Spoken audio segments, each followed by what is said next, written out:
was not really an Igbo coup.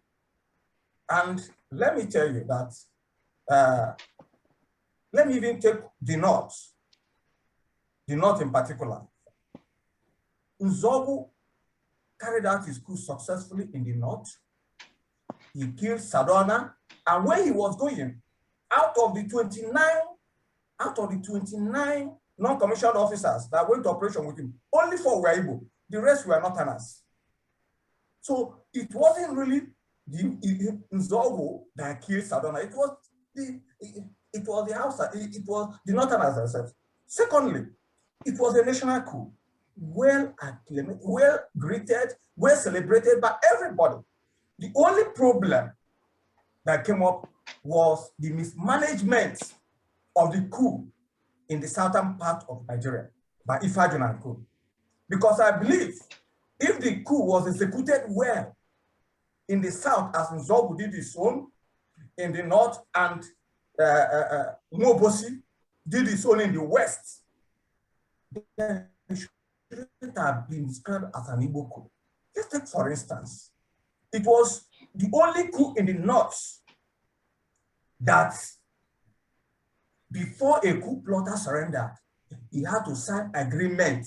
There was an agreement between Agironsi and Nzogu for him to surrender. It has never happened in any country, even here in Nigeria, that a coup plotter will be asked to sign an agreement.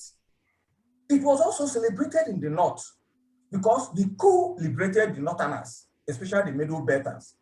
Even some Fulani people, you can't believe that in Kano State, celebrated the coup. Kano State celebrated the coup because it celebrated, even Sanusi, the president, the deposed emir of Kano, he will tell you that his family celebrated it because his grandfather, who was the emir, was disgraced by Sarduana and the Kano People's Party. And so it wasn't really a northern coup. It wasn't really an Igbo coup. And I'm surprised that people will be hammering on Sarduana, killing on Sarduana. Was Sarduana the only person killed during that coup? There were other Northerners. Ahmadu Bello was killed, prime minister from the north, maybe because he wasn't a Fulani. So nobody talked about his death. Aboke Lagrema from Dabua, Southern Borno, a Christian, was killed. Malari from present Yobe State, Zachary Malari brigadier, was killed for Yobe State. Nobody talked about his death. Yeah. Joseph Pam from Jos was killed. Nobody talked about his death. Mohammed, was killed from Ashua Arab, but nobody talked about it. A lot of them. The Yoruba don't even talk about the death of Akintola, the death of Shodo, the death of Ademolegim, or do the Urobo talk of the death of Okotebo. Why should that of Sarduana be kicking, be a problem? Was it the only person? After all, Sarduana was the main problem we have in this Nigeria. That as far as Nigeria is concerned, and to most Northerners, Nzogu remains a hero. A hero, and that was why, when he was caught dead, the same Northerners that are crying for that he killed celebrated his, gave him a hero's burial. He wasn't buried as a villain.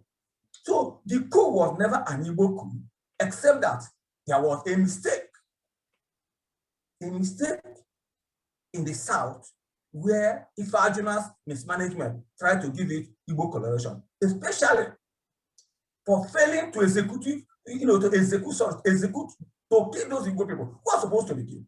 I didn't know why the lives of some people like Azikiwe, Okpara, Abiros, I don't know why, what their lives have contributed to Igbo land. Their life, sparing them, had cost the Igbo people more pain than they had expected. So these were the only problem. If these people were killed as planned, then I think Nigeria should not have been what it is today. But as far as I'm concerned, it wasn't an Igbo coup, but it was a mismanagement by some Igbo elements in the south for failing to do their job properly, as Nwobosi did in the west and Nzogu did in the north. So it wasn't an Igbo coup.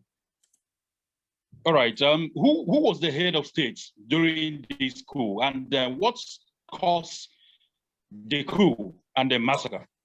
Okay, historically. Yes. Historically, what caused the coup started from the beginning, from the very point Nigeria was created by Britain. Let's even come to the nearest point.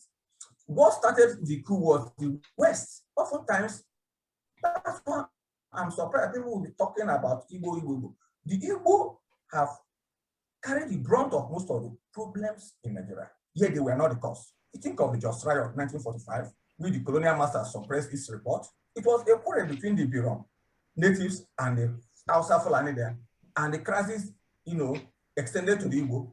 1953 Kano riot was as a result of a Nahoro's, motion for the national motion for self-independence, which was rejected, and Samuel Akintola went for campaigning in Kano, and from there the riot now descended on Igbo.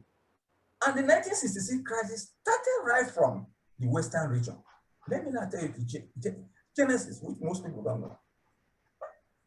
In 1962, after Awolowo was premier and Akintola was his deputy, when we gained independence, Awolowo decided to cross over to the Federation as the opposition leader with the prospect of being the prime minister, although it didn't work out. Later, Samuel Akintola decided to revolt against him. And when he revolted against him, anti-party activities, joining Tafawa Balewa and others who hated Awolowo because of his stances on the Fulani domination. The action group then went to Jos and looked at issue and suspended Akintola from the party. And being suspended, it means you can no longer be the premier of Western region. And then they came in 1962, precisely, let me say, that should be 12th of May, 1960. They came to Western House of Assembly, to move a motion that Akintola be removed since he had been suspended from the party in line with the constitution. That was when he now started his riot, carried his people with Ebubedike, one Igbo man who was representing Action Group in Badagry, and his brother from Oyode, carried riot. And because of the riot in the house, the following Tuesday, Balewa, supporting Akintola in order to deal with Awolowo, now moved a motion for the declaration of state of emergency in the Western region. And that was where the crisis started. 2 weeks, about 2 months after the declaration of state of emergency in the Western region, Awolowo was arrested and charged for treason. And it started until he was sent to prison to Calabar for 10-year prison term in 1963. And the whole crisis, the West, from that moment, the West started in serious crisis. I know the West being the center, the economic hot point, the melting pot of Nigerian economy, everything that happened in the West normally affects the whole Nigeria. So Nigeria was unstable. That was where you had the capital, Lagos. That was where the major port was, and a lot of things, the center of our industry. So there was crisis. It continued until 1964 national population census, which was again then followed by election, and then from the election, Western regional election, there was serious crisis, Operation Waiting. People were killing everybody. And even in that 1964, some lieutenant colonels in the army, led by Ojukwu and Ejo and Gowon, wanted to overthrow the government. But they were told to calm down. But the majors could not accept that because Nigeria was boiling and the leadership were doing, the thief rioters, the thief people, thief land was in chaos. They were being killed. The Sanodas men were killing the Middle Belt and said, even the Niger Delta, the Okreka people were rioting. They were also rioting. So Nigeria was in a state of chaos, just as we have it today in Nigeria. We're in a state of chaos. Nobody knows where the nice snake has its, places its head. That was the situation in Nigeria. So they were killings, and it was in order to stop that mayhem, to stop that state of insanity, political insanity in Nigeria, that the young men decided to strike on that coup. Okay. So it wasn't, yes. Thank you very much. I will quickly bring Dr. Mefor here, but before I do, Yes. can I have you reaffirm or confirm something? In your personal view, in hindsight, looking at the things that happened in 1966 or prior to 1966, Yes. and just opposing it to where we are today, Yes. do you still believe that the 1966 coup was justified? Highly justified. And all the killings there were justified.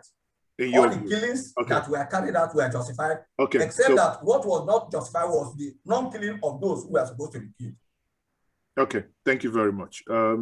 Some other school of thought will argue that singular act is what put us where we are today. But again, it remains an intellectual, conversation to be had on a different date. Now, quickly, can I bring in Dr. Mefor here? Dr. Mefor, looking at that, you've obviously heard what Dr. Tony Nwaezeigwe said. Yeah. Looking at that coup of 1966 and the consequences thereof, or rather therefrom, since then till now, would you think that the 1966 coup was justified? Oh, well, maybe with benefit of hindsight and all that, one may say that the coup was not justified. And I have my reasons. I believe that the issues that precipitated the coup, they weren't quite intractable. I don't think the situation was totally out of hand. The political leaders then, just like now, didn't want to come together and agree with and amongst themselves on what to do to halt the drift of the country. Let me bring in a dimension here. You see, if you look at what led to the crisis of 1964, Operation Wettier and all that, it's because of rigging. And the central government was determined to rig election and assume majority rule, and they wouldn't have any need to go into a coalition with any of the parties, be it the NCNC or Action Group, as a matter of fact. They deliberately also promoted SL Akintola, Samuel Ladoke Akintola in the West, to form an opposition party. And the elections in the West were clearly rigged in favor of SL Akintola and his party. And the idea was to have the party form majority rule in the government of Tafawa Balewa. The point I'm trying to make here is, you see, there was nothing patriotic about the so-called founding fathers of Nigeria. No matter how you look at it, the Northern People's Congress of Sarduana of Sokoto and Tafawa Balewa were never really out there to form a national party. If you check the history of the NPC, Northern People's Congress, it came from an organization that they called Jamar Mutaning Ariwa. What that translates roughly to in English is the Northern People's Congress, Northern People's Assembly. And that is what the party became, because if you check the motto of Northern People's Congress, the motto was one North, one people. Northern People's Congress could easily have been Nigerian People's Congress, and the motto, Nigerian people, one people. They didn't want that. They were talking about one North for the North. And then you come to the West, the Western region, where the action group of Awolowo held its sway. you check the history of the action group, it's still the same, irredented, sectional, ethnic-based political assemblage. Because it came from another cultural organization called Ebomo Tudua. So, and it never really set out to become a national party. The party that started as a national party, but eventually degenerated to a regional party, was the NCNC. It started as the National Congress of Nigerians and Cameroons. And when the Southern Cameroon pulled out of Nigeria, they had to change the name to National Congress of Nigerian Citizens, still NCNC. But when Zik suffered the betrayal he suffered in the West after winning an election, Awolowo and the likes of Augustus Benedict and the Sakin lawyer and others, forced a cross-carpeting, and those who won election under the banner of the NCNC moved over to Action Group, and they formed the government. As Zik didn't want to lead opposition in the West, he was forced back to the East to begin the process of the NCNC becoming a regional party. And they caused a major problem for us also, because when he got back to the East, Professor Eyoita, who was the premier then, was forced out of a reckoning to enable Zik to reorganize the party in the East and become the leader. So if you look at all this, you will see that we didn't quite have nationalists in the real sense of it, because they were all the gladiators then. Sarduana, Zik, Awolowo, they were all working to ensure the domination of their own people. And that's just what the whole thing is all about. If they really worked for Nigeria and ensured equity and justice, there wouldn't have been any need for that coup. And the military that came in to correct whatever mistakes that were made by the civilians didn't do a good job. From the, like Tony was rehashing also, from the issue of plotting and consummation of the coup, you can see clearly that it started as a national coup, but ended up, with an ethnic bias. It wasn't an Igbo coup. Yes, I agree. It's not an Igbo coup, historically, factually. It's not an Igbo coup. The recent reply I did to Doyin Okupe, I tried to analyze why it cannot be seen as an Igbo coup. Dr. Lome, but the preponderance, yes. Before we get into that, I want us to unpick the issues here one by one. And I would start clearly. Can you outline the reasons why you do not believe and you do not agree that that coup was an Igbo coup? I will tell you in a nutshell.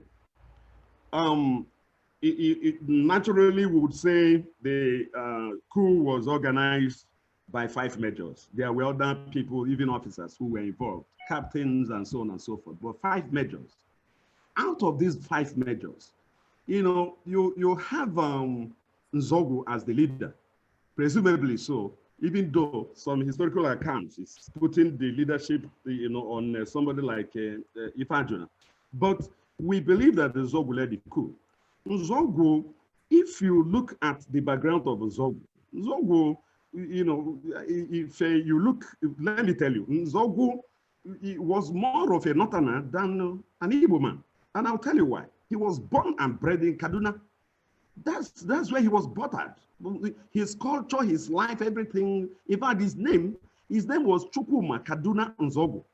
That middle name Kaduna is not by accident. It's his life. That's where he lived. If he became murderous, it's the culture that produced him. And beyond that, beyond the Hausa culture he imbibed in the northern Kaduna, where he was born and bred, Nzogu is only a half Igbo man. Nzogu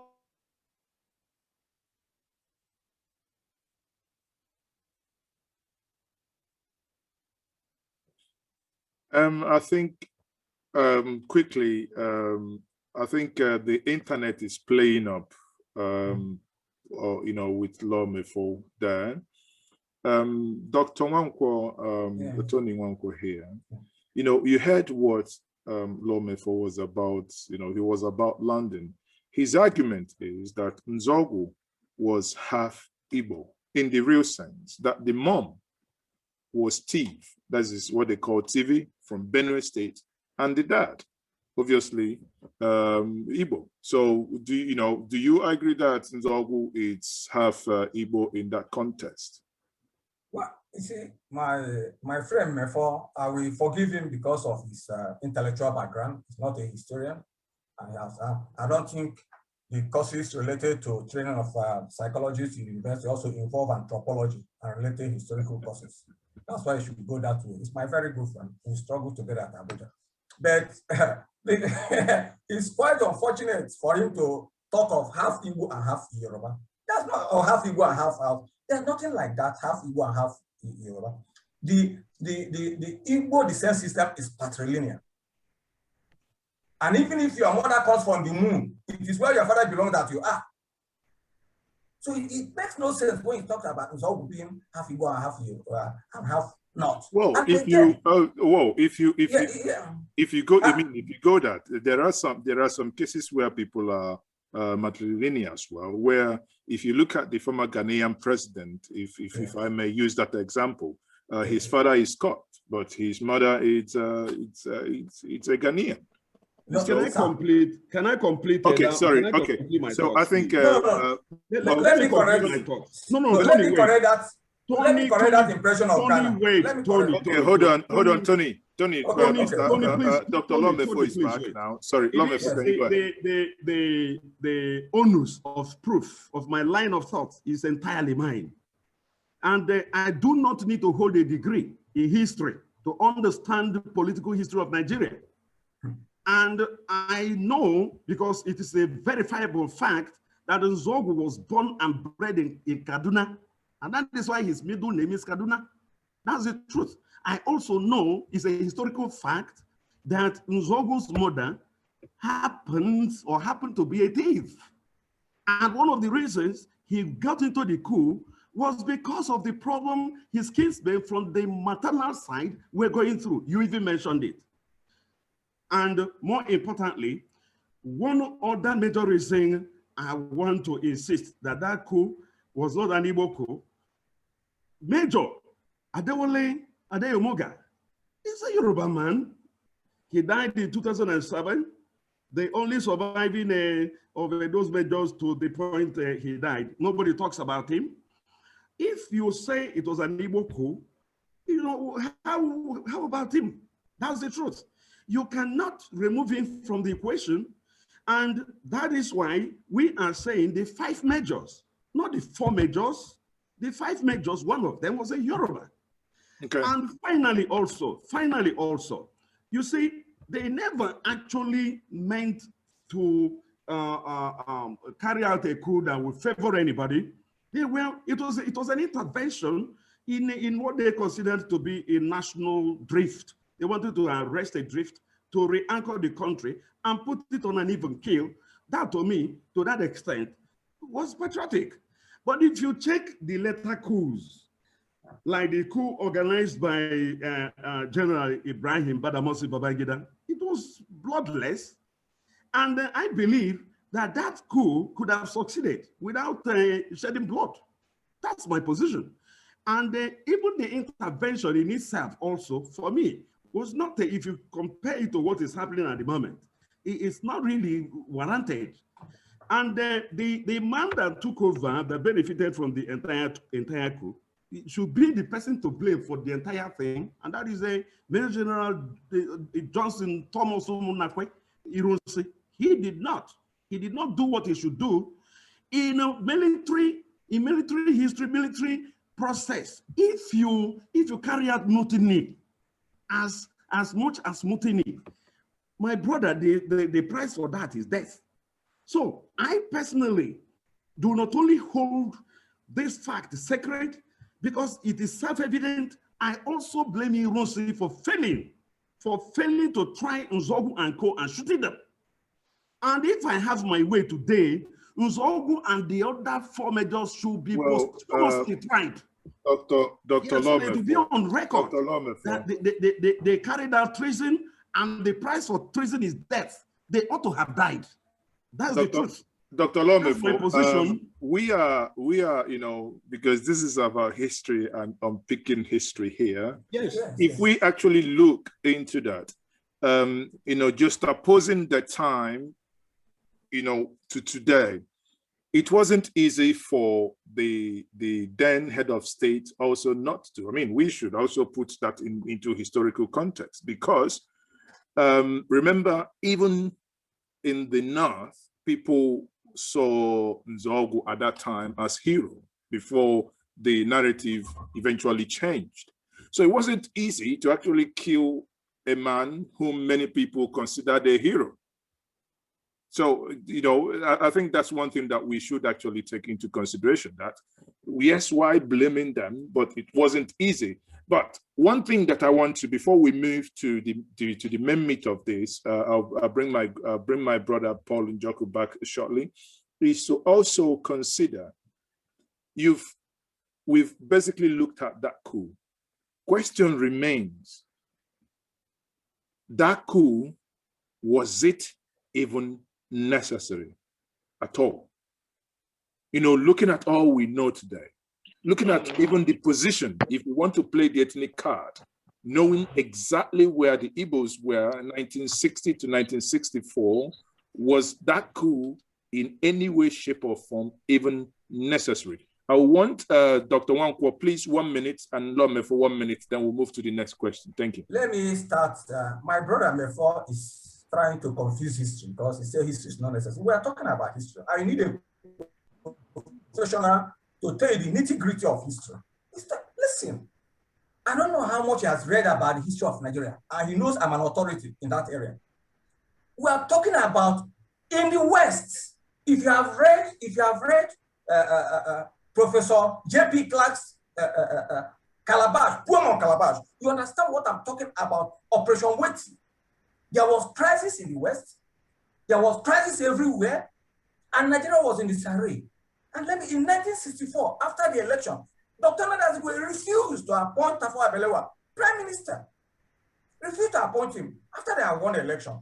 It was a serious matter that even Zik called the military to intervene until Zik was informed that it was indeed the Prime Minister that has authority over the ministry, over the military. And that was why Tafawa Balewa, penultimate to the coup of 1966, decided to, yes. Sorry, Rigo. He's not in Nigeria now, he's in Israel.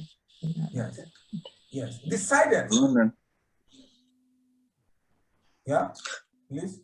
Can I continue? Hello? Sorry, a couple of seconds. Go ahead, please. Yes, sorry about the interruption. Yeah, and that was why Tafawa Balewa was forced to form a government of national unity that took over in 1965. He had to form government of national because there was disarray everywhere. The election was rigged, population was rigged, people were being killed. So for him to say the coup was not necessary, and if you have shot Nzogu, it was not. But listen, again. No, I'm talking. He was trying to make reference to Babangida. Babangida was palace coup. It's not really a coup. When they wanted to overthrow Babangida or Kanko, you saw what happened. And when I don't know if he's talking about. You don't compare a palace coup with an interventionist coup from the Dr. Tony here. You see, the reason why many people, myself may be included in this, argue against that coup is perhaps if the coup was not carried out, yes, the nation was only 6 years old at that time. Yes. The nation was practicing the 1963 constitution that gave regional autonomy. Maybe if that coup never happened, Nigeria probably by now would have undergone through that process of self-redefining. But with that intervention and sadly, the subsequent interventions that turned nationalistic concepts into something that became a business, ventures. But quickly before I move to Njoku, Dr. Mefor, in 1 minute, you know, if you have any response, then I'll get Njoku to take over. Well, I still believe that the 1966 coup was a total misadventure. The nation was adrift, yes, but then it hadn't disintegrated. And the military that came in didn't do any better job either, as far as I am concerned. Hiroshi came in and abolished federalism and, you know, brought in the impression of Igbo hegemony. And that became even a bigger problem. He agitated the North. The refusal of Hiroshi also to try Nzogu and co, coupled with his Decree 34, which was the unification decree that abolished, changed Nigeria from a Federal Republic of Nigeria to Republic of Nigeria, brought in the impression of Igbo hegemony. The two factors led to the counter coup to avenge the death of Sarduana and other northern leaders, and then, of course, to restore Nigeria to a federal system, which, of course, they did only in name.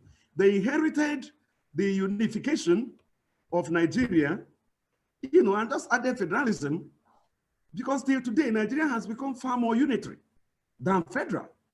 So the point I'm trying to make is the military that came in to restore the country actually ended up dividing the country the more.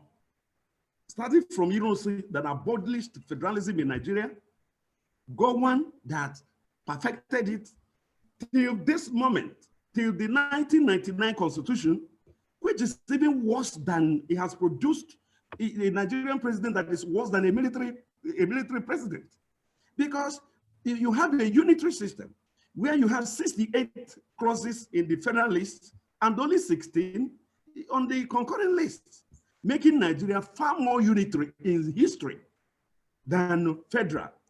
And this is a clear legacy bequeathed the Nigerian nation state by military intervention and the various and variegated military interventions. So as far as I am concerned, not only the first coup of Nzogu, other successive coups in Nigeria are all, you know, unnecessary. They are perpetrated by soldiers of fortune. These are people that pursued interests that are less than noble, that are not really nationalistic, not patriotic, and will not support first coup and the subsequent coups for the reasons I have given you. Let me tell you, as an Igbo man, the first military coup actually led to the liquidation of the Igbo position in Nigeria. We had high commands in everything, from the military to commerce to public service, and all this were lost overnight because one Nzogu woke up from the wrong side of the bed and became a revolutionary. Please, I will have to. Please go and read. Go and read the coup speech of Nzogu, and see. Okay. Yes. It was a rambling speech. No. Speech that addressed what? Please. What okay. He's streaming out. What did the Nzogu's coup address? Tony, I'm asking you, what did Nzogu's coup speech address? He set the Igbos back, and we are suffering for his stupidity. That's my position. Thank you very much. Yeah, he's talking out of point. He's not without you to indicate where I am. He's talking out of point. He doesn't know what he's saying. Suffering from Nzogu's stupidity. That was necessary. Thank you very much, Dr. Necessary. Thank you very much.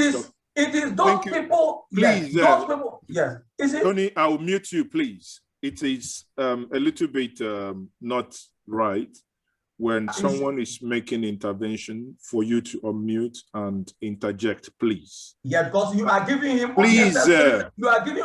Please, but you know, let's respect that, please. If someone is you are giving him unnecessary attention. Why? Please, let me hear what I'm saying. If someone is making an intervention, please listen to the individual when it's your turn, then you can, destroy all his positions on that issue, please. But interjecting doesn't show, in my view, enough, respect for the person that has the floor. Thank you, and please let's not be offended here. Obviously, I understand this. It is a very delicate part of our history, and there are various schools of thoughts. And part of our conversation this evening is also to unpick these various schools of thoughts. Many people argue that there's been a deliberate misinformation, and the other argue that obviously information channel isn't, correct. However, that we see what is being discussed, let us, look at it from a broadly angle, where we would, interrogate the point and the facts that many of us have here. Dr. Tony, I do appreciate, you are an authority here, and we will hear your voice more. And kindly, let me bring, before we get to the meat of what Doyin Okupe said, and the likely consequences of his comment, or maybe where those comments, what might have informed them. Before we get to that point, I would allow and yield again once more to Paul Njoko. Paul?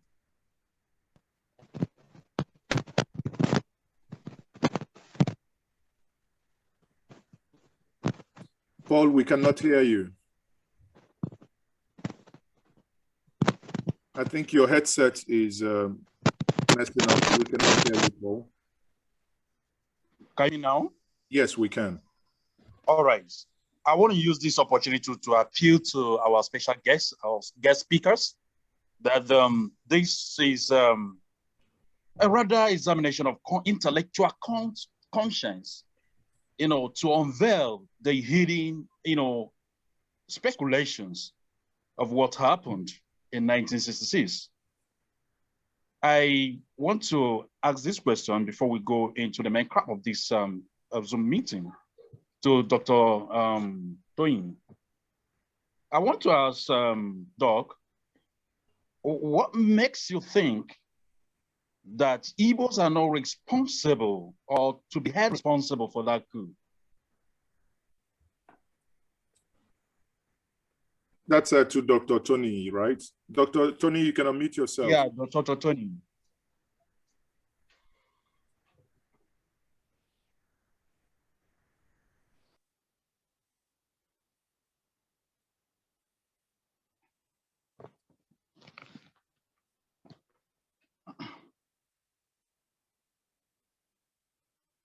Hello, Dr. Tony. Is Dr. Tony there?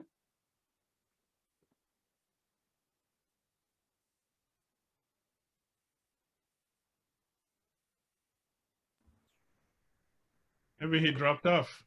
No, he's still there. I think his internet is frozen. So while we wait for him to reconnect, Paul, can you go ahead with your question? All right, Dr. Lord Mefor, this question is for you. Hello, can you hear me, Dr. Law? Yes, I can hear you. All right. If you can hear me. Yeah. What are the consequences of that 1966 coup to what we are seeing at the present situation in Nigeria now? What are the consequences? Could it have been averted or avoided? If not, what caused the killings, the pogroms then? Has it been effected now, going by what we are seeing in Nigeria at the moment?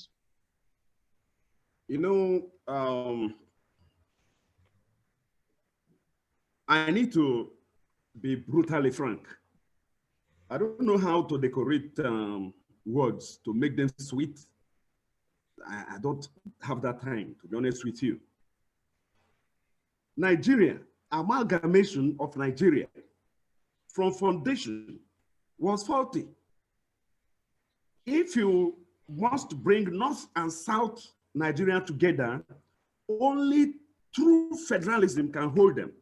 The departing colonial masters and and Britain. You know, Britain and their founding fathers understood this and said that Nigeria will have to be a federal system. When they left, those who inherited power from colonial masters, rather than respecting the, this natural divergence of Nigeria, made efforts using their positions to take over the country and impose what I call internal or indigenous colonialism. That is what happened. The Northern People's Congress wanted to take over the country, and they have a reason.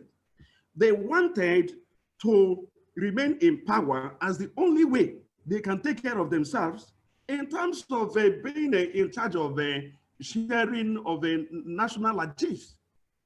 Why? Because economically and educationally, they are actually disadvantaged, in relation to the southern part of the country, before independence, during independence, until death. They believe that the only way they can ensure a kind of equalization or equality in the Nigerian Federation is to hold on to the power at the center. So they are doing everything to ensure that. In 1953, Sarduana of Sokoto wanted to pull the North out of Nigeria. It was Dr. Nwaezeigwe that went to the North and pleaded with them to return. They gave conditions on how and why they may return and remain in Nigeria. Those conditions were met. In the Lancaster Constitutional Conference of 1957, there was also further concession. That was the time it was agreed that Nigeria would establish the House of Representatives. The Northern People's Congress demanded 50% of the seats. They were not given 50%. They were granted 53% of the seats. How was that done? Through the delineation of the federal constituencies. That put more constituencies in the North, making it almost permanent that they would produce the prime minister from there on. And subsequently, you can see, in fact, some declassified history is pointing to the fact that even Nigerian population census over time, from colonial times, has been manipulated to create the impression that the North is more in population. But I don't agree with that. In the election that led to the independence, we saw that even though the Northern People's Congress had more seats in the House, NCNC produced more popular votes. That means the votes returned by NCNC was more in number, and yet, I don't know if you can hear me. Hello? Yeah, Can you hear me? Yeah, excuse me. We'll come back to that. We realize that Dr. Tony is back. Are you there? Yeah, sorry. I have some problem. Okay, no problem. But can you hear me clearly? Yes, I can hear you now. I think some people intervened on my line and cut me off momentarily. Okay, no problem. Before we get back to the Mefor, I'd like to ask you this question. And this question is, we want to know, why was the 1966 coup shouldn't be regarded in a vivid term as Igbo coup? Okay. First, we must define a coup from its objective, through its execution, to the outcome, before we find the cumulative essence and meaning of that particular thing. The objective of the coup was nationalistic. The execution was badly done, successful in the North and not successful in the South. And it was a Southern execution that brought in the ethnic coloration. Because a situation where Nwaezeigwe was not killed, Osadebe was not killed, Okpara was not killed. And then Akintola was killed, Sarduana was killed, Tafawa Balewa was killed. My brother, if you were in their shoes, you regard it as an Igbo coup. But in reality, it was only in the finishing point that people, people could say it was an Igbo coup. But in reality, in its objective and in its part execution, especially in the north, it was not an Igbo coup. So it became an Igbo. The issue of an Igbo coup became an intervening factor due to the bad execution by Ifajuna and those assigned to carry out the operation in the south. So not really an Igbo coup. And let me, yes. Sorry. Who were those assigned to engage in that execution? Because in 1966, the head of state then was General Aguiyi. Was he aware in premeditation of the coup? No. 1966, Aguiyi was not the head of state as of before the coup. No. We're talking about Tafawa Balewa. We are talking about Tafawa Balewa. Exactly. Yeah. Yes. The military hierarchy, the Igbos. The Igbos in the senior ranking members of the military, as at then, did they come together and said, we're going to have a coup? Was there any organized premeditation to that effect? No, you see, when coup is a push, coup is a revolution, mostly it don't involve the senior members, except when it comes to a palace coup. After Aguiyi, he had a Yoruba man as a brigadier following him. You know, I had somebody from northern Nigeria, Zachary Maimara, following him. So the point is that at the lieutenant colonel level, the Igbo dominated the officer corps. But at the high point, especially those who inherited, those who came up from the West African Frontier Force earlier, the Northerners and the Westerners had more senior military officers than the Igbo, from colonel, full colonels to brigadier. In fact, after Aguiyi, there was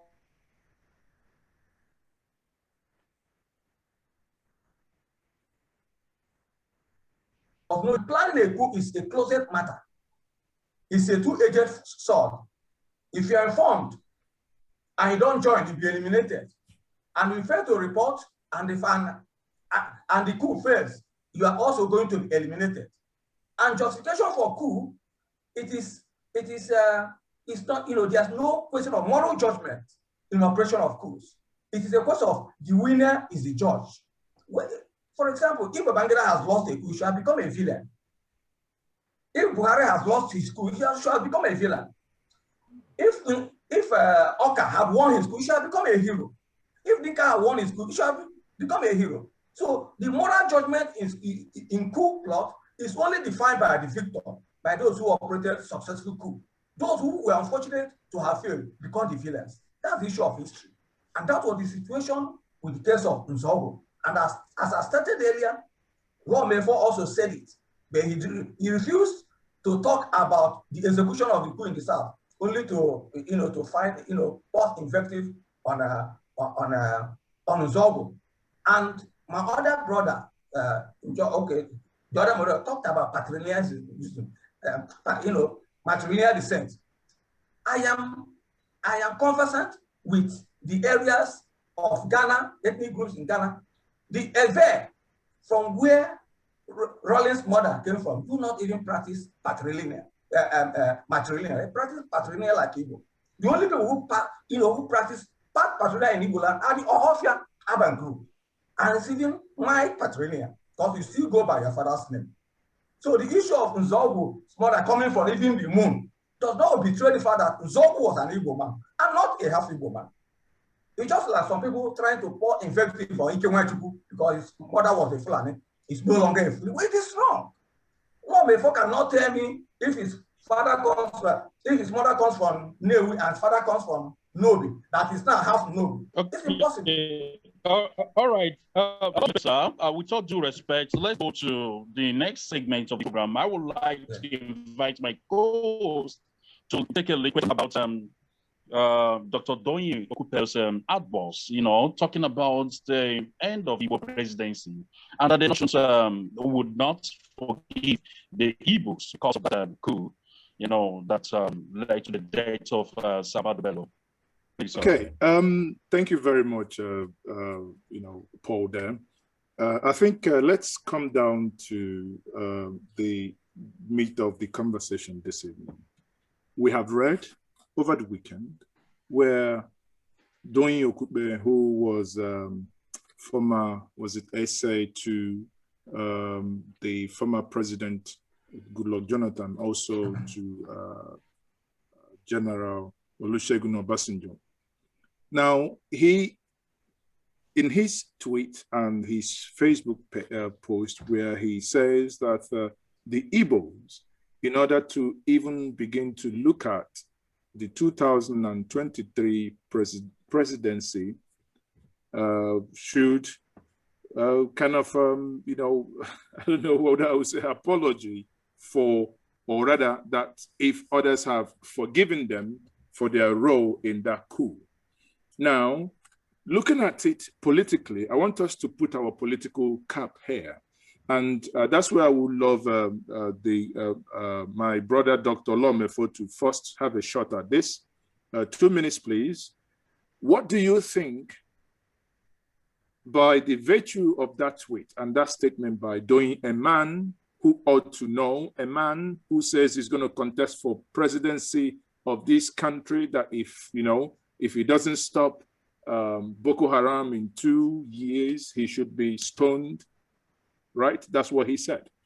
Therefore, do you think there are political undertone to this message, or that there are people behind this tweet, that he's only flying a kite? What's your view, Mefor? I have actually written a reply, and in what I wrote, I made it very clear that, look, Doyin Okupe is only a spokesman. He is actually trying to revive that acrimony, remind the North that it's the same people that killed your leaders that want to now rule the country. That is what he wanted to achieve. I understand that he apologized. There is no apology needed in this. It's just like you are in a meeting and you called somebody an idiot. The presiding officer says withdraw, and you say, I have withdrawn it, but who I called an idiot has had. What manner of apology is that? The point I'm trying to make is that Doyin Okupe may have represented his invective against the Igbos and against their aspiration to produce the president of Nigeria in 2023, benignly. No matter how benign that presentation of his could be seen, it is a very loaded, very emotive political statement that he made. And of course, he has always been a politician. Don't forget that he served the two presidents, as he admitted, even in that his letter. He served Obasanjo. He served Goodluck Jonathan. And I remember that he was about the first person to be appointed by Obasanjo, and was also about the first person to be fired by the same Obasanjo for reasons that are clearly less than noble. In fact, bordering on fraud, name dropping, and things like that. Accusation against him, leveled against him for the reason for which he was removed, and simply based on corruption. But that is not the issue here. The point I want to make is that he is representing an interest. And we know that when we started the campaign for Nigeria president of Igbo extraction, many people didn't think we were serious. And now the campaign is gaining traction and is beginning to hurt certain interest groups. From the Southwest, where he comes from, you can see that if not anything, we know that Tinubu wants to run. And we also have had not only Doyin Okupe, we have had from some others who are trying to justify the aspiration of Tinubu. I haven't heard from Tinubu that he wants to rule Nigeria, but his body language and those who are putting him forth is very clear and loud that Okay. they want him there. And Okay. you see, now, the last line for me is this. I want us to see this as what it is. It's a political statement made and meant to revive the northern feelings against the Igbos. And that is why I keep saying that the first thing that must be historically corrected is that feeling, that appellation, that sword of debacle that is hanging on the neck of the Igbo man as the people that killed Sarduana and the Southern leaders. No, it is not true.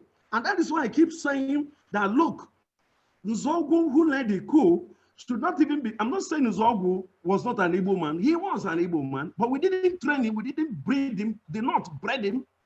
And his mother is a thief, and we should understand that it's very important. Okay. And Ademoyoga is a Yoruba man.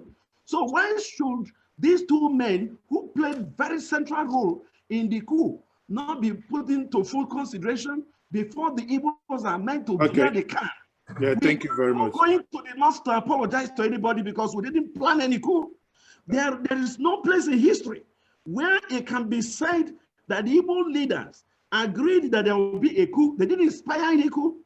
They did not plan any coup. They didn't take part in any coup. It was purely a military affair led by people who were not totally under Igbo culture or political dispensation. We were commanding everything in Nigeria then.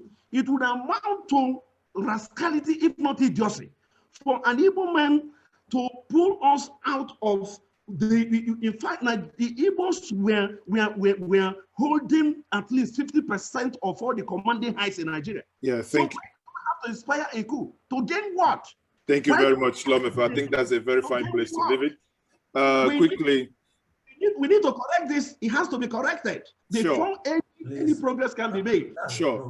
Let me bring in the Dr. Tony Nwankwo here. Dr. Tony, now, you have listened to, or rather you have seen the engagement online, and to the point that Okupe, incidentally, on the 19th, he railed out on his Twitter page how he wants to become the Nigerian president and said the following.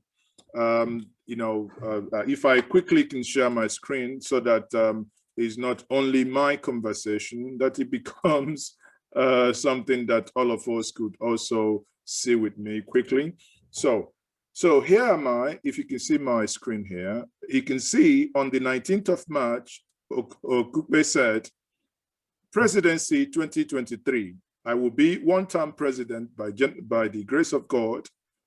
My mission is to restructure, reset a new agenda for the nation, then reunite the economy. Now, attention here, this is on the 19th. On the 20th, however, the tweet that you can see that is unavailable is when this whole thing started. Now, Doctor, haven't seen what preceded what he was, or rather what he later said the next day. Do you see any political angle to his tweet? Dr. Nwankwo. Well, I don't, you see, oftentimes I'm an Igbo irredentist, but oftentimes as a professional historian, I try to be as objective as possible. Because everything a historian says has to be backed with exactitude of facts and evidence. So I will not go back to my friend's verbosity over and so on and so on and so forth. But I want to make it clear that if I were in Nzogu's situation, and if I find myself in the same situation today, I will still do the same thing Nzogu did.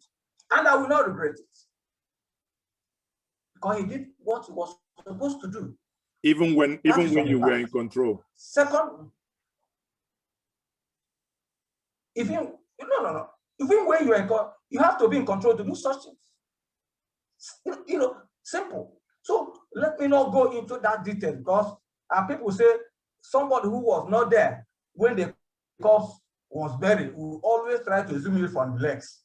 That is law of the first problem. So let us not go into that side. But let us face it.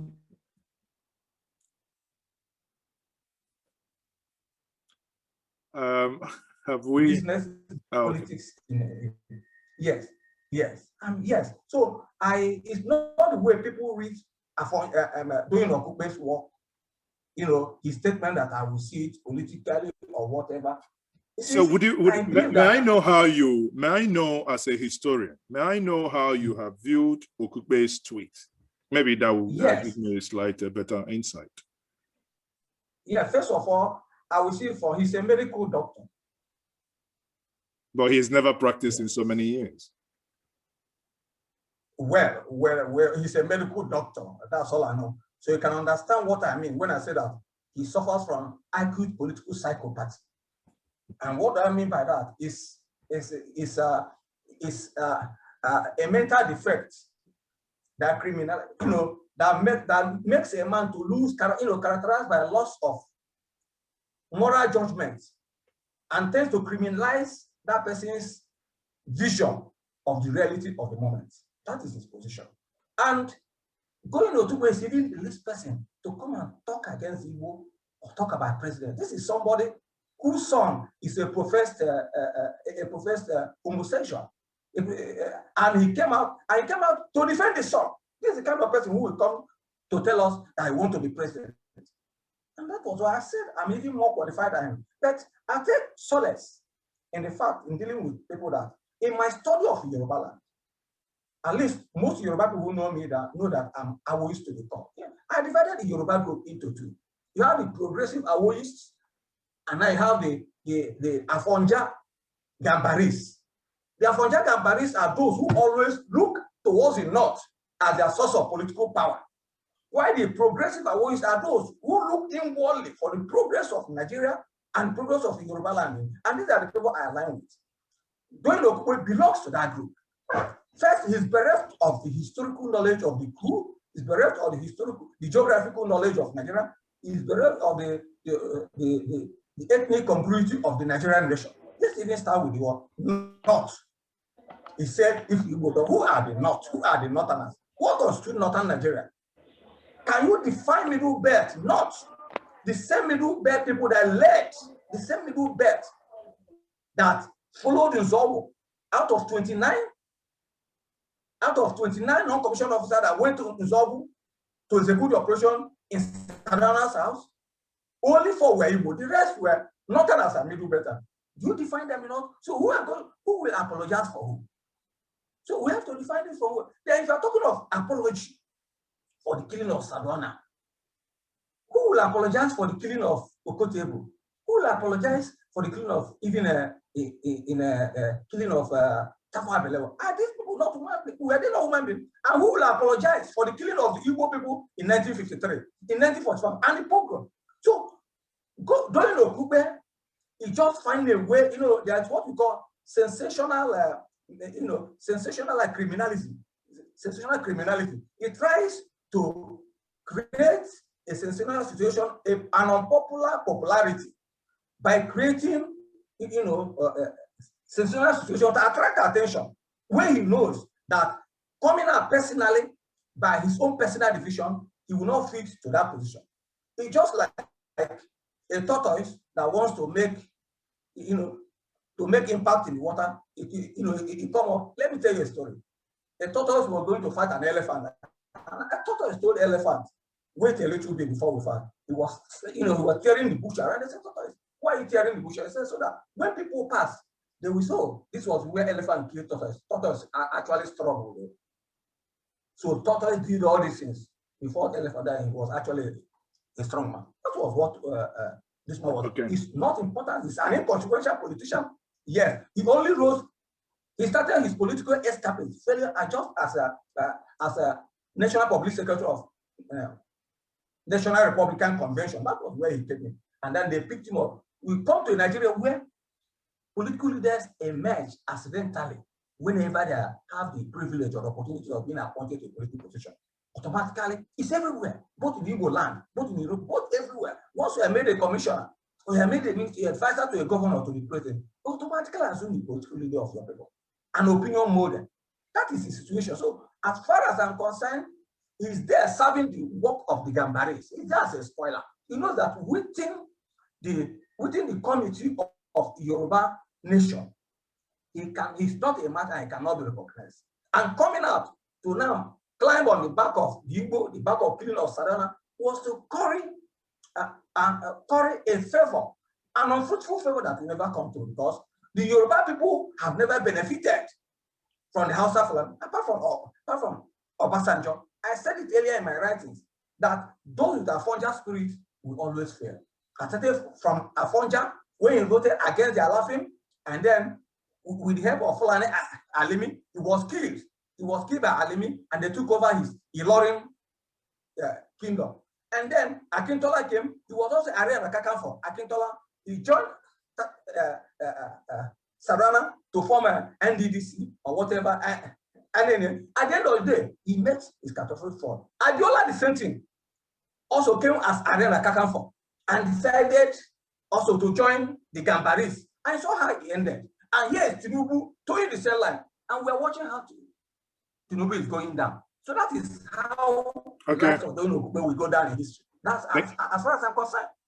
Thank you very much. I think I yield to Paul and Njoku there. Paul, can you quickly, ask your further question before we probably go to the public? Okay, thank you very much, Mr. George. I want to use this opportunity to thank Dr. Tony for the insightful knowledge.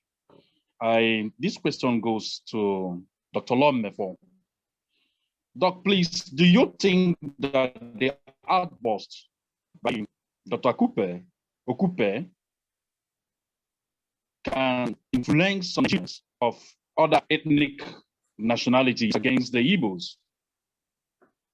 Yes, I believe it was a calculated political move. He hoped it would be a masterstroke to revive that interest, revive the hatred, and call attention of the North, particularly, to what he wanted them to see as the Igbo misadventure that led to the elimination of their political leaders in 1966. But unfortunately, he failed to realize one thing. You see, Victor Hugo said that, look, you can stop everything, but you cannot stop an idea whose time has come. We cannot continue in this recrimination for 60 years, because if you check between 1966 to date, is already 56 years. If my calculation is not too bad, so it's almost 60 years, and we are still talking about what happened then. And do not forget that this misunderstanding, this wrong labeling, and so on and so forth, culminated in the Civil War, as far as I am concerned, because that was precisely what led to the pogroms. Making the 1966 coup an Igbo coup led to the pogroms. The pogroms led to the fear of the old Eastern region, mainly Igbos, their fear of survival in Nigeria. They ultimately had to declare Biafra, and the war that claimed 3 million people. The point I'm trying to make is that we have gone through this path, and it's time we put it behind. And that is why in my writing, I say that the call by Doyin Okupe on the Igbos to go apologize to the North if they wish to become president of Nigeria is unpatriotic, because if indeed he wanted to be useful and helpful, he should be advising the North and not the Igbos. No, he should be advising the North that, look, they have cried enough over this. It's time they put it behind so that the country can unite and move forward. But he didn't take that route. He still wanted the Igbos that are victims here to be seen as the aggressors. Igbos are victims. We didn't plan any coup. Check history. Igbos never planned any coup. In fact, till date, Igbos have never planned any coup. Those who have been planning coups know themselves and to what end. And that's a fact. We didn't plan any coup. We have never planned any coup, and Igbos will never plan any coup. We didn't kill any Northerners. We are therefore not going to the North to apologize to anybody. In fact, if an apology is needed here, I believe it is the North that should apologize to the Igbos for the pogroms. Yes, we have always been a friend of the North. Zik would have been prime minister if he insisted. Zik had the opportunity of becoming the prime minister if he had gone into political coalition with Action Group. They would have formed a coalition government with Zik as the prime minister, but he instead chose to go into alliance with Northern People's Congress, thereby becoming a junior partner and the ceremonial president. That is a historical sacrifice the Igbos made for them. In 1953, it was still Zik that brought them back to the Federation when they threatened to leave, and they did left. Do you know why Sarduana never became the prime minister of Nigeria? Going by the convention of parliamentary system of government, it is the leader of the party that becomes the prime minister. Sarduana of Sokoto, Ahmadu Bello, was the leader of the Northern People's Congress and not Tafawa Balewa. Tafawa Balewa was the deputy. Sarduana refused to become the prime minister because he swore never to return to Lagos. And becoming the prime minister meant he had to go back on that oath. Tony is a historian, he knows what I'm talking about. Now, we had a de facto prime minister in the person of Tafawa Balewa, while the job prime minister was actually Sir Ahmadu Bello, who ran the show from the small screen. These are the problems, the anomalies, the contradictions that we see in the Nigerian polity and system that need to be corrected. The North owes the Igbos an apology for the pogroms, for the war they brought upon us. They fought a war against us on our soil. On our soil, that's where the war was fought. They were the aggressors. They led the federal government that brought the war to the Igbo land, to the old eastern region, and the 3 million people were wiped out. They owe the Igbos an apology for the policy they used. They brought in a war crime policy, the policy that brought in what you call starvation. Awolowo, before he died, said that in war all was fair, and they had to use starvation that killed more women and children, killed the aged, killed more people than the bullet and bombs killed. They owe us an apology for that. They owe us an apology for saying that at the end of the war in 1970, January 10, by January 13th, the surrender was tendered officially by General Effiong and others that went with him. They said, no victor, no vanquished. They brought in the 3R, reconciliation, reintegration, and rehabilitation. Is this done? And Igbo, Southeast, particularly, was rebuilt through self-help. They owe us an apology for the pogroms. All right, Dr. Mefor, excuse me. We will come back to that. We will come back to that. I want to direct this question to Dr. Tony. Dr. Tony, please, in a nutshell, can you tell us if or whether the outburst of Dr. Okupe is necessary at this point in time, this kind of situation that we find ourselves in Nigeria? Or do you think that his revelation is as a result of organized sensation in order to denigrate the Igbos?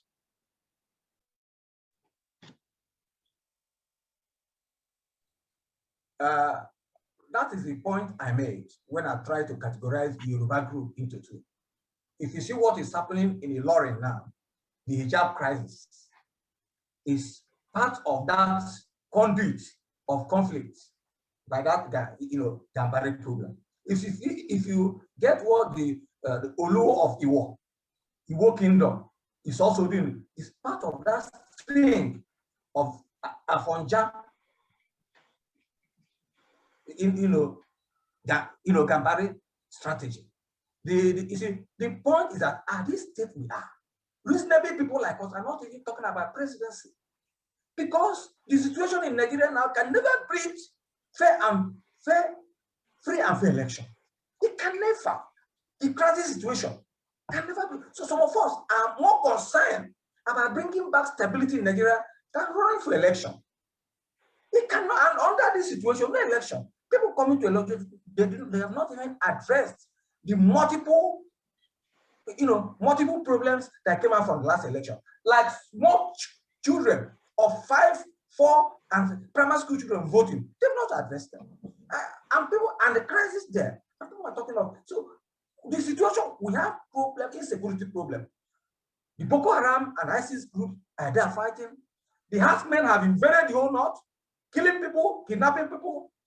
There's also the insurgency in Zamfara and other areas. Under such situations, no election can be held. And that is what we are saying. So for Okupe, with a man of his level, to bring in this interventional idiosyncrasy into a serious matter, it's paranoid. It's paranoid. It shows that he has some mental defects. He has some, he's at the level of, what we describe as marginal insanity. Just, very close to becoming, real mad. So it's not necessary at this time. The South we're talking about, how do we protect ourselves? But a lot of people been talking. Some school of thought said that he is being organized to make such sensational, statements. And the question now, who could have stimulated him for this kind of outbursts? Thank you. That's what I'm saying. There is a group in Yoruba. If you let us even look at how Tinubu arose to power, to political power. I was part of the Nadeco, and Tinubu was never part of the Nadeco. He fled to US. The actual person who was supposed to be governor of Lagos was the late Funsho Williams. He came because he was sending money, manipulated his way, became governor of Lagos. And when he discovered that power was okay, he tried away AD. AD was Aboi's party, and I produced his own party, which was the same thing Akintola did, and align his political interest with the North. So he found that in the same Akintola Gambari mentality that Tinubu brought in, came through AD, destroyed AD and brought his AC. With his AC, he now graduated into unity coalition with North. That was what Akintola did. He pulled away from Action Group, formed his NNDC, and then formed coalition with MPC to form NNA. And that also killed Nigeria.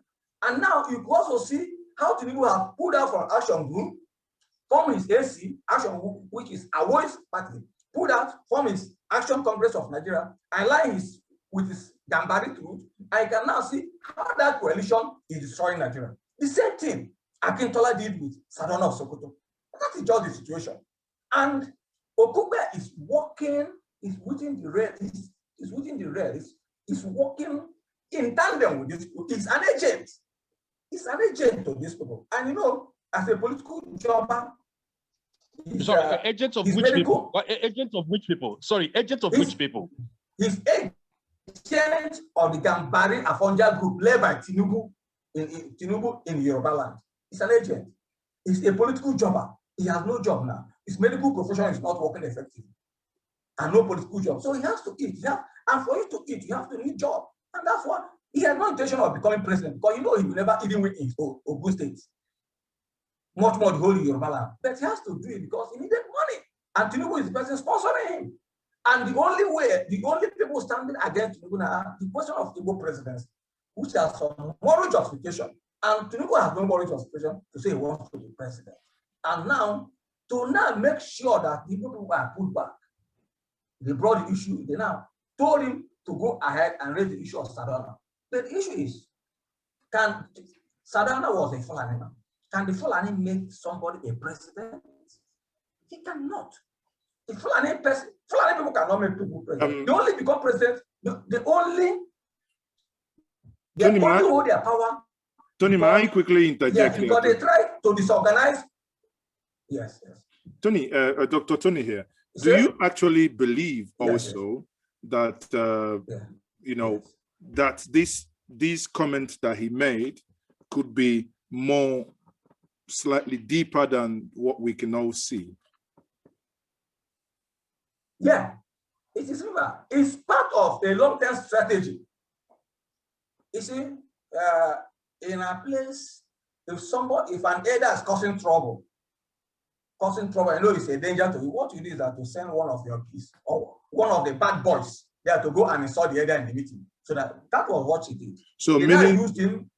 Meaning you are it's a strategic statement. It's not a, okay. So meaning you are actually agreeing with what Dr. Mefor said before, that their campaign for the Igbo presidency is actually getting traction. Do you agree with that line of thought, that it's getting traction, hence trying to thwart it with that comment? I don't think the campaign for Igbo presidency is getting traction, because the people who have even shown their ambition to be Igbo representative in the presidency are ideology corrupt and bankrupt. They have no focused ideology, and they're also people who feel that they can only be president by aligning with the North, with the Fulani. These people that, look, no Igbo president, no Igbo presidential hopeful has come out. None of these people have come out to question the security situation in this country, to talk about restructuring. None of them have even come to talk about Igbo marginalization and other things. You don't come, you want to be president under a chaotic situation. You can see our members of assembly, our members of our National Assembly members, they are sharing their budget eating where people are dying. That was the same thing that killed the great Roman Empire. Because when the Vandals were invading Rome in one part, the senators, the Roman senators were dying and whining. That is what is happening in Nigeria. So the issue of Igbo presidency, as I said, should not be a priority to even an Igbo man, because under the present political situation, under the trending political circumstances, no Igbo president can come out. And let me tell you, the Fulani man will be the last. Yes, the Fulani man will be the last to support them for ideological and religious reasons. And they know the reason. Okay. And Igbo man fails to understand this. Okay. Thank you very much. Let's go to the purview of his apology that he's talking about. And many quarters have argued that apologies are not needed. Some said that Igbo should really synergize with the Northerners. I mean, do we need to apologize to who and why? Okay. I've raised the issue. First of all, I've read his apology. There's nothing like apology there. He affirmed what he said. There is a clear affirmation of his statement. He did not withdraw his statement. Apology has to do with withdrawal of your statement. I'm talking about, sorry, sir. I'm talking about his assertions that the Igbo should apologize to the Northerners. No. The core Northerners for. I've said it. Who are the Northerners? If you are telling us the Igbo should now apologize to the Fulani, we cannot know how to address it, because the issue of who are the Northerners has been the bane of Igbo politics. Because if Igbo know that the North is more divided than the South, they should have invested politically. Igbo don't invest. Can you call Benue State? Can you call Plateau State? Can you call Adamawa State? Can you call Taraba State? Northerners in the same line? Because the Igbo problem is that we have refused to go to these people and tell them we are brothers. The Igbo sit back, jump over there, going to Sokoto, thinking that Sokoto will decide their political fate. Sokoto can only destroy the Igbo political fate for one reason. The Igbo man is the harbinger and symbol of Christianity in Nigeria. And the Fulani man is the symbol and harbinger of Islam in Nigeria. And these are two opposing ideologies. There's no way. Look at what is happening even among the Yoruba people. It is impossible for a Fulani man under clear eyes, unless under pressure, under serious pressure, to support an Igbo. And such pressure is here to exist. It's here to come up among Igbo. What we have in Igbo land are, political minions going to beg for. You don't beg for presidency. Okay, sir. The Yoruba people Sorry, never sir. beg for presidency. The Ijaw people never beg for presidency. And Igbo people think they can beg for presidency. They will never get it. You fight for presidency. You create enabling environments to fight for that presidency. People have not created. Okay, sir. Thank you very much for your views. Yes. Please, let me ask you this question. That's Dr. Mefor. Dr. Mefor, please. Do we need to have a cognitive association with the Northerners before we are pronounced a leader in this country? And do we also need to be Nigerian president before we start having, civility and human capital development in our region? Dr. Mefor, please. Oh, well, I'll answer your question in two parts. Whether we like it or not, the Nigerian system, the polity as it is today, is purely unitary. There are components of the Constitution that would not allow regional development. I will mention a few. Issue of power, for example, electricity, is there on the exclusive list. Only the federal government can decide what could happen with the electricity in Nigeria. They tell you that they have privatized. It is not true. Power is divided into three parts. You have a generation, you have transmission, you have distribution. Federal government has deregulated only one aspect, which is, which has to do with distribution, so to speak. But in generation, federal government is still holding either 40 or 60%, and in transmission, federal government is holding 100%. So you can see that nearly 50% of the power sector is still held by the federal government. So you can't say that you have actually deregulated the sector in the way you would say you have deregulated in the communication sector to bring in independent GSM service providers. That is just one aspect. The issue of fiscal federalism is even a story for another day. But you can't really develop unless you deal with solid minerals. Solid minerals is also on the exclusive list. The issue of ports, both A, C, on the exclusive list. You can't, the Southeast, for example, is in Lagos and in Ogun. The importers and exporters are operating from there because you don't have a deep sea port anywhere in the Southeast. And in the South also, there is no deep sea port there because the ones that are there, in Port Harcourt, in Calabar, they are all allowed to rot away.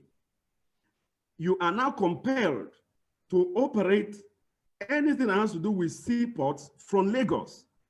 Tekan and Apapa, they are now building the third or the fourth deep sea port along Badagry rather than deploying the resources to do something like that in the southern part of the in the southeast and south part of the country.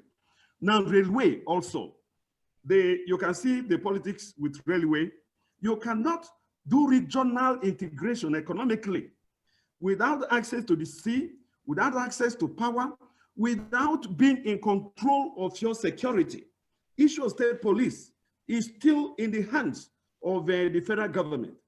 And they are insisting, and of course it is constitutional, that only one police in Nigeria. But even as they are saying there is only one police in Nigeria, they are using Islam to set up state police in the north. Go to Kano, go to Sokoto, you have what they call the sorry, I have to. I'm sorry. We have just minutes before we start taking two or three questions before, because it's also into this program. Clear times. Do Igbos need to become president before we go to that? We need the office of the President of the Federal Republic of Nigeria for two reasons. We need psychological healing. Since the war, the Igbos are held responsible, still being held responsible for the death of the northern political leaders. It led to the war. We need to heal that wound. Igbo man needs to rule Nigeria. That will mean that we are back from the war. We are now fully reintegrated into Nigeria. Psychological healing for the Igbo man, for the old Biafrans, for the whole country. We need to govern Nigeria also for one reason. The reason we need to govern Nigeria is to help in renegotiating the country. Nigeria needs to be renegotiated. We need to bring everybody to the table. We need to work out a pathway on how to restore true federalism to Nigeria. You can't do that from an outside position. Why, restoration of federalism, which has that culminated in the fight you call restructuring today? Okay, so Dr. Mefor, we will come to the issue of fiscal restoration and federalism. Let this question go to Dr. Tony. Dr. Tony, please, in 2 minutes and in clear terms, do the Igbos need to become Nigerian presidents before we go to the promised land, before we start having civility and development in our region? Please. No, not at all. Dr. I don't Tony. believe so. No, I don't believe so. The issue, what the Igbo need now is self-definition, self-personality definition, value re-evaluation, and value redefinition. Let me tell you, when Awolowo established the industrial estates in what is now Ikeja Industrial Estate under Western region, when he built the cocoa house and all, he was not the president. It is self-actualization. Look at Igbo value system. The Yoruba man is industrially minded. Let me tell you something. Hello? Are you getting me? Yeah. We are listening. Yeah. Okay, let me get you. Yeah, I am as a lecturer in international history and diplomacy. I was a friend of Israel. I once invited the deputy ambassador of Israeli embassy in Lagos to come and give lecture, special lecture to my final year students. In fact, the whole Department of International Studies, University of Nigeria. His name, he's called Dick. George Dick is now the Israeli ambassador to Azerbaijan. When I picked him up from Enugu airport and we are driving through 9th mile to Nsukka, he looked at the vast land and said, hey, he wished this vast land were brought to Israel. He should have made it. I said, but why not engage our Igbo people in business? He said, no. That Igbo people are not interested in slow, profit margin. They need quick one. So it's very difficult for them, for an average Israeli to work with an Igbo, because the Igbo man needs quick money, importation and quick gain. I know what is trending in Igbo land now is Igbo TK. We're not even Dr. Tony, Dr. Tony, please. Dr. Tony, please. Why do you think the Igbos do not need to become president in Nigeria for economic emancipation and development? Just in 4 seconds. Yes. Why? First is that President Jonathan has been president. He did not make any special difference to Ijaw people. Shagari has been president. He did not make any difference to people, to Hausa Fulani people. Buhari has been there now. No special difference to his people. Then Obasanjo has been there for 8 years. No difference to the people. It is the people's, you see, the issue of democracy. Capitalism has to do with alienation of the state from the economic processes of the town, of the country, which means development is private. And Igbo people, with their acumen and commercial and capacity of developing their land industrially, they are not willing to do it. Let me tell you, I'm not ridiculous, but average man is more individualistic than patriotic to the whole. All right, thank you very much, Dr. Tony. Yes. Thank you very much, Dr. Tony. Let's pick some few questions from our viewers. I can see Mr. Jude Eze raising up his hand. Please, Mr. Jude Eze, just ask a brief question why Dr. Lord Mefor takes in response. Thank you so much. Hello, everyone. I'm so glad to be here. The question I have is, for 2023 presidential election, who are the Igbo candidates that we have, and how can we start supporting this candidate and helping to make sure that we take them to the finish line? All right, I don't seem to have the list of Igbo president that we have right now, so we need a list. Well, thank you, my brother. It's a very important question. I have a group. The group I have is a project Nigerian president of Igbo extraction. And we have been consulting, trying to answer your question. Let me tell you, we have gotten to a point where we have to start naming those we believe are serious. From the political class, as far as my group is concerned, we can take only two seriously, P2B and Pius Anyim. If I have time, I will tell you why. Then from the corporate world, because I believe that Nigeria can also consider the corporate world. From the corporate world, we are looking at somebody like Mazi Sam Ohuabonwa. He's a very consummate corporate player, you know, a foremost Igbo man, one of the finest brains you can find. You know, he is eminently qualified. I am also thinking, you know, and the fact is the way my group is also thinking, the project Nigerian president of Igbo extraction, that if you consider these 3 or 4, out of them, you can pick one that can give an excellent leadership to the country. Somebody said that Igbos do not need to be president before they can. Okay, Dr. Lord Mefor, we've heard you very well. Sorry, we need to pick another question, you know, before we're able to round up. With Mr. Okay, your name is not indicated. You said number 3. Please, can you go ahead with your question? Why Dr. Tony, you know, replies your question. Please go ahead. Go. Question, please.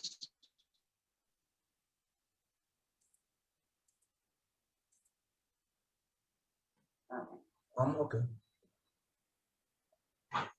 I raised my hand to ask question. I don't know if I'm the one you're asking. Should I go ahead? Okay. Yeah, you are the one. Yeah, you're the one. Yeah, Engineer Buka, go ahead, please. Okay. Just a second. Okay.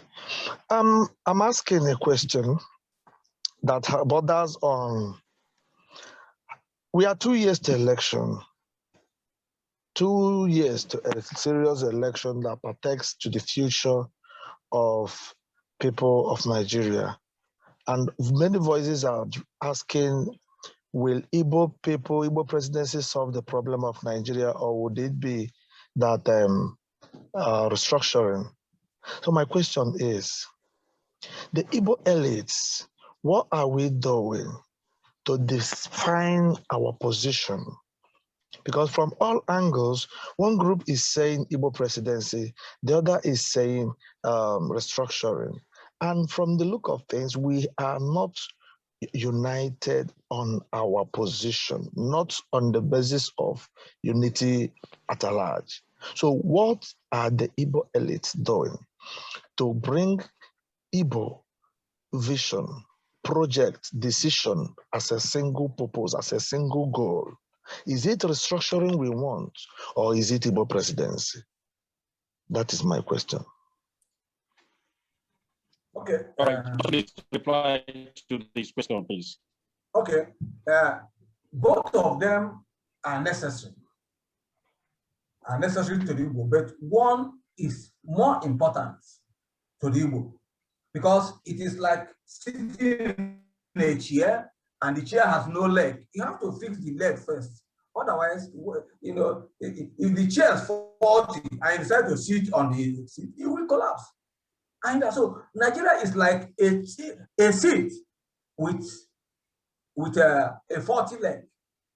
And a president of Igbo extraction is like somebody coming to sit on that 40 chair.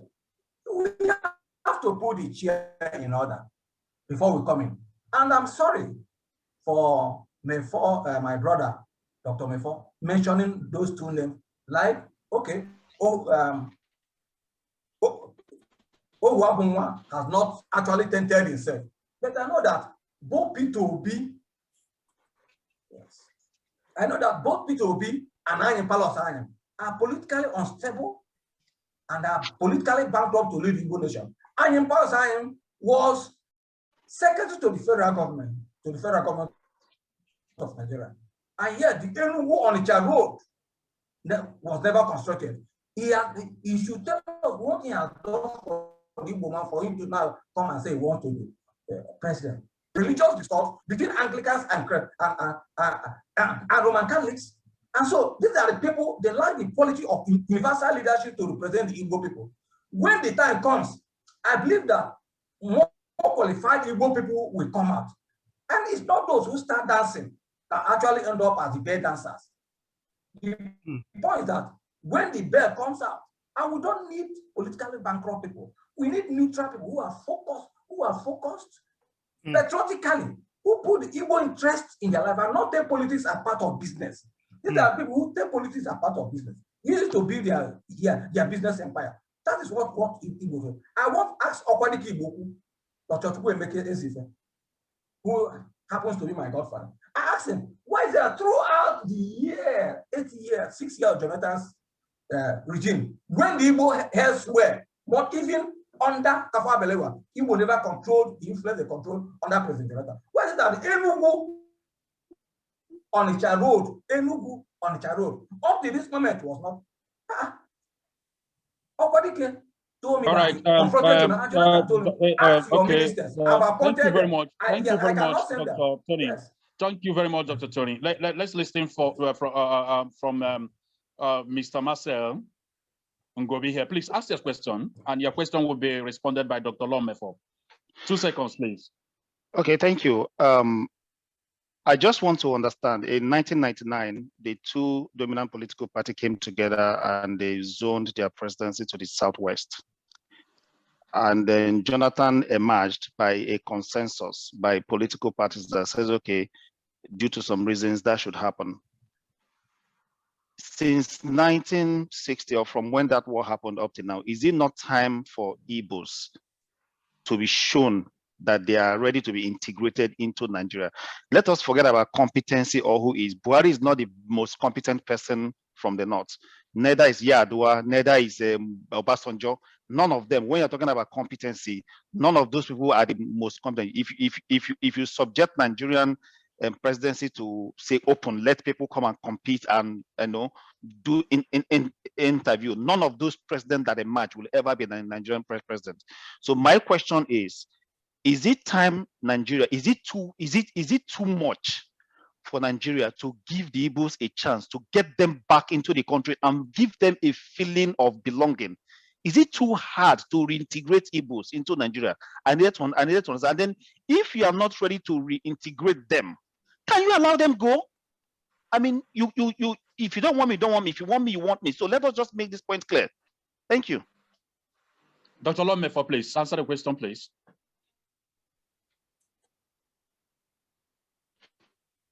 Unmute myself. Aha. You can hear me now, right? Yeah. You just spoke like me. The whole campaign is just for what you just summarized.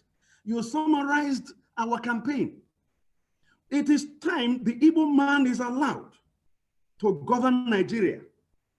And if the Igbo man cannot be allowed to govern Nigeria because they have reasons why they believe he will never govern Nigeria, they must allow the Igbo man to go away from Nigeria. That is where I stand. We share this same position. But I think that we need to first make our case. We need to show that we are capable. We need to show that we are ready. We need to show that we bear no ill against anybody, that we remain the main agents of unity of Nigeria, there is no component of this country that has invested what the Igbo man has invested in Nigeria. We are developing the whole of Nigeria. That's a fact. Tony, my brother Tony said that the Igbos want quick money. Please go and take the census of the private conglomerates you see in Lagos and Ogun. Over 40% of them belong to the Igbos. That's a fact. You can check this and contradict me. We can take this debate further. You also said Igbos are not industrially minded. It's not true. Okay, Dr. Mefor, sorry, I have to let you briefly. Dr. Mefor, please. Can I quickly summarize? Summarize? Now, a second. Yes, see the point I'm making. The Igbos need to govern Nigeria. I gave the reason before, for psychological healing. And beyond that, the average Igbo man has a lot to offer. He does not, look, we are not asking that Samuel Huabonwa or Peter Obi or Oboniono or Anyim should come to make it a preferential presidency for the Igbo man. No, what we want is a level playing ground. And we also thank you very much, Dr. Mefor. Yes, it's a level thank you very much. We will be able to restore the problems the country is facing and get the country back on track again. Okay, thank you very much. Thank you very much. Yes. Thank you very much, sir. Yeah. Mr. Charles, please take your question, and Dr. Tony will get it responded while we wrap up. Please, just 2 seconds.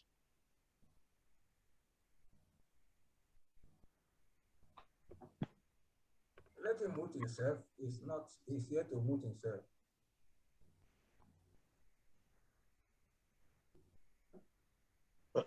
Hello, Mr. Charles, are you there? Please take your question. Well, thank you. Yeah, you had me muted. Well, thank you. Don't we think that the idea of just calling it Igbo Presidency is pigeonholing the Igbos to become sectional or tribalistic, number one? Number two, if we are concerned that the current president is too sectional, are we not falling into the same trap? I think that's what the last brother was saying. I mean, make it open. Somebody who's truly a Nigerian, somebody who can make partners, whether with Yoruba, with Igbos, or Hausas, as the case may be. Somebody like a Kingsley Moghalu, for example. Yeah. All right, Dr. Tony, please respond to the question. Yeah. Yes, that is my own view, because even as I stand there, I'm as much qualified to be president of the Federal Republic of Nigeria than every other person. So it's not a question of pigeonholing to a section. But my second position is that we don't need to campaign for Igbo presidency. We need to create an enabling ground. You see, there was an enabling crisis ground that gave birth to Falaye, and Obasanjo to come out and contest. There was an enabling ground that made Obasanjo to stop Odele, who was already declared as the presidential, him aside and bring Jonathan. There was an enabling ground for Buhari to seek the sympathy of Northerners. And Igbo people have generated that enabling ground, and that is agitation for Biafra. How are they driving this agitation for? It's not a question of telling us if you don't give up presidency, we go. Even those who are telling us if you don't give up presidency, we go, are the same people opposing the drive of Biafra. So I believe that as far as we are concerned, for now, the Igbo should work for presidency by act, by their works we shall know them. And for them to get it, it is by building bridges. The Igbo people have not established, Igbo people lack what is called political investment. Political investment is the act of building political coalition, investing financially in other states, less opportunity states. Like for thank you very much, Dr. Tony. To go down supporters. That is the only way they can build it up. Yes. Yeah. Thank you very much, Dr. Tony. Please, my co-host, Mr. Tochukwu, please, may you kindly give your final remarks so that we'll be able to wrap it up. Thank you very much, sir. Thank you very much. It's been a pleasure to take the back seat, to listen to the conversation. At some point, I got to smile. Some point, I just felt like, okay. I think one thing that needs to happen is because, we have time allotted to this discussion. Now, listening to everybody, I can see there are still gray areas that probably, I'm reading the comment, especially on the social media, Facebook and YouTube. And I can see that, the majority of the people watching are actually wondering, why is this being discussed, that the Yoruba nation and every other person is talking about how to disintegrate the nation, and others are still talking about Igbo presidency. It's indeed good. I mean, it's, at the end of the day, we are in various platforms, and the reason why we are there is to, drive the conversation. And in driving down this conversation, meaning these ideas must be heard, irrespective of what anybody, how you want, which view you want to take, to the right, to the left, everybody should be heard. On that note, I will say, thank you very much, my good brother, Dr. Mefor, and Dr. Tony Nwaezeigwe. I think I might have to arrange maybe a longer time, but both of you would come again. I like the contrasting opinion on issues, and thank you once more. Dr. Mefor, I don't know if you have your closing remark. Thank you very much for joining us. Yeah, thank you for hosting us. You gave me an opportunity to see my brother Tony live and direct again. Haven't seen him in years. We don't always agree, but it's for good. We sharpen each other. Iron, they say, sharpens iron. Say, I want to leave this as my closing remarks. Igbo, we are not saying Igbo presidency, no. Nigerian president of Igbo extraction. That is a president of Nigeria that will be coming from that side. That's what it is. We don't know how else to put it. If you say Southeast extraction, it has a problem, because you and I know that Igbo spread beyond the Southeast, and you will be having problems if you restrict it. My brother Tony there is from across the Niger. He will be the first to throw a punch if you say it's Southeast. And the issue of restructuring is very fundamental. We know, but we are not asking that when the man from Igbo land comes and becomes the president, he will be sitting on a faulty chair. He will repair the chair before sitting on it. And you cannot repair that chair from outside. You need to be in power to restructure this country. The reason the presidency is not agreeing for restructuring of Nigeria as of today, despite the A-Rufai committee report on restructuring, is because the president of Nigeria today is not favoring restructuring. Thank you very much. Thank you very much, Dr. Mefor. Thank you very much. Thank you. Thank you very much for your final remark.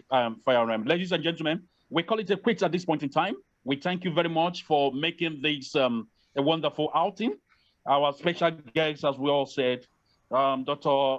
Tony Nwaezeigwe, who is the director of Nigerian Civil War and Genocide Research Network, and also a research fellow in Exile, Institute of African Studies, University of Nigeria, Nsukka. Former director, Center for Igbo Studies, University of Nigeria, Nsukka. We thank you so much, sir. So, Dr. Mefor, PhD, you're a wonderful, wonderful person. I've known you for a long time. A forensic psychologist, a social commentator, and a journalist who has contributed in so many academic research for social order of human life, both in Nigeria and overseas. I thank you, my co-host, Mr. Tochukwu. It's a wonderful thing having you this conversation, and I look forward to having this kind of integration with you in time coming. I thank every participant, all our viewers all over the world, so many social media handles. We say thank you for this epoch-making discussion. We see you next other time. Thank you very much. God bless you. Thank you. Thank you. Yeah.